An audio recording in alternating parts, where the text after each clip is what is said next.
Now, throughout the course, we're going to be using a number of penetration testing tools. You can go ahead and install each of these tools manually, or you can do what most pen testers do, including myself, and save time and effort and use an operating system designed for hacking. We're going to be using an operating system called Kali Linux, and it's just a flavor of Linux based on Debian, and it comes in with all the programs and the applications that we need to use pre-installed and pre-configured. This means that we can just install this operating system and then start learning our hacking. There are two options to install Kali. You can install it as a virtual machine inside your current operating system, or you can install it as a main machine, as a main operating system. Throughout the course, I'm actually going to be using it as a virtual machine because using it as a virtual machine works exactly the same as installing it as a main machine, because it will be completely isolated from your computer because it's only going to run inside VirtualBox. So if you break it or if you mess things up, it's very, very easy to fix. It's very easy to go back to other snapshots, other configurations, and also you won't lose any functionality by using it as a virtual machine. That's why I always use it as a virtual machine. And in this lecture, I'm going to cover how to install it as a virtual machine inside VirtualBox.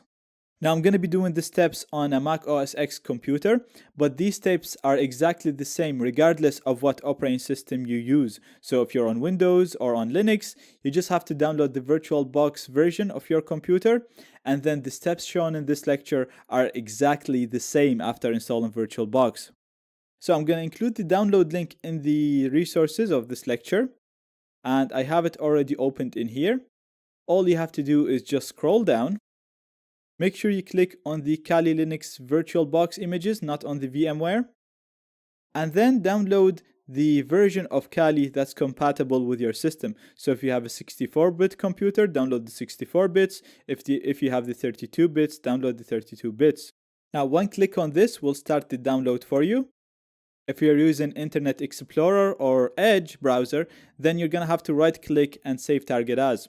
On Chrome and Firefox, you can just click the link. Now, this is downloading for me, and I'm going to stop it because I've already downloaded it. So I already have it downloaded in here. And as you can see, you should get a file with a .ova extension. So you have the name followed by .ova in here. So to install this in VirtualBox, all you have to do is literally just double click the file. And as you can see, I get a window which will allow me to import this virtual machine. Now I'm going to keep everything the same for now, and I'm just going to click on import.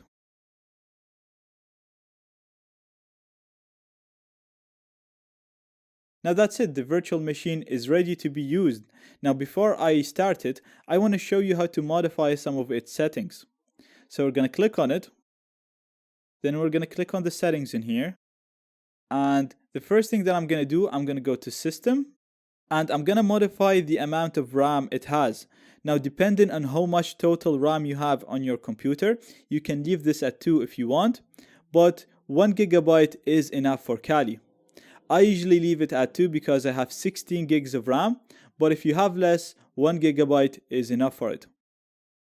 Also, if you come here on the processors, you'll see that by default, I have 2 processors assigned to it.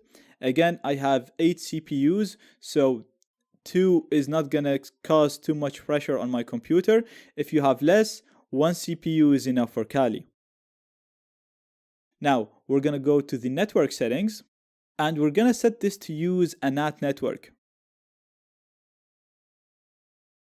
Now, sometimes when you set this to a NAT network, you won't see a network name in here. If you don't, please check out my link in the resources and it will show you how to create a NAT network. For me, it already has a NAT network, so I'm going to keep it on this one.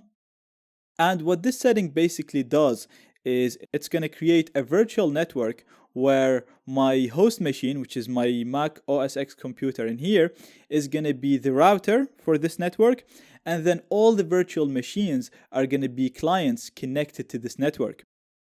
So they're going to get internet connection from my host machine, and at the same time, all of my virtual machines will be connected to a virtual network.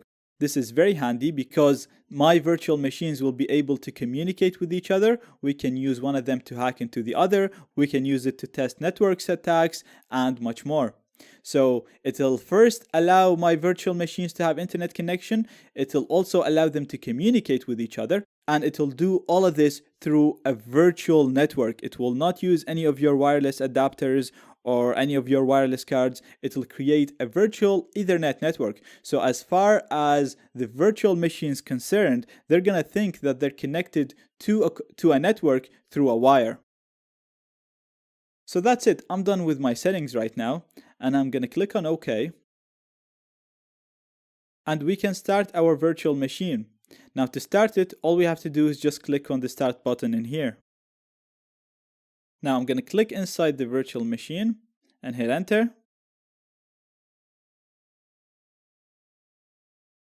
And we are inside the virtual machine.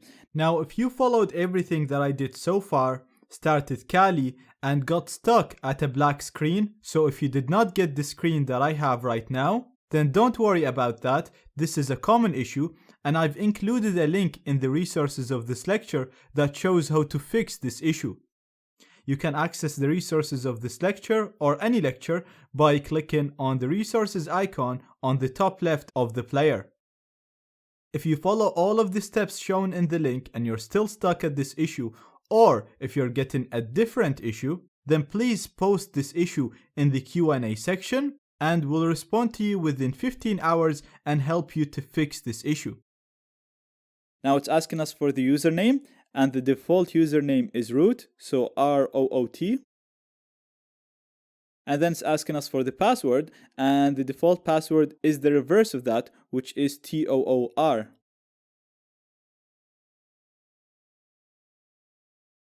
And that's it. Now I'm inside my virtual machine. Now since we installed this using the ready image, we can just click on this on the green button here, or we can go to view full screen, and we'll be able to go in full screen, and the screen will resize automatically to the size of our screen. Now note in here, you should actually see a network icon because we set this machine to use a NAT network.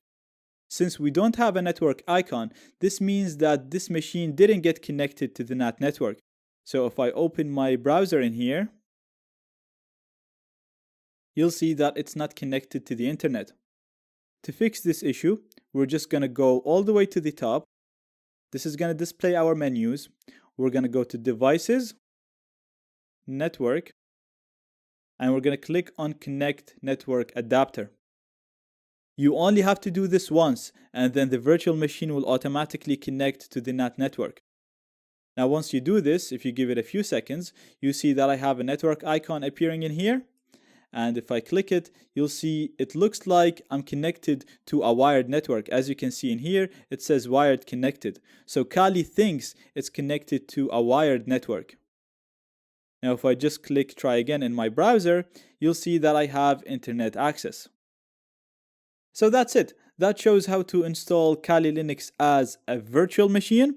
Don't be intimidated by this new operating system. We're going to go through the basics and we're going to use it a lot, and it's actually going to become very easy for you to use.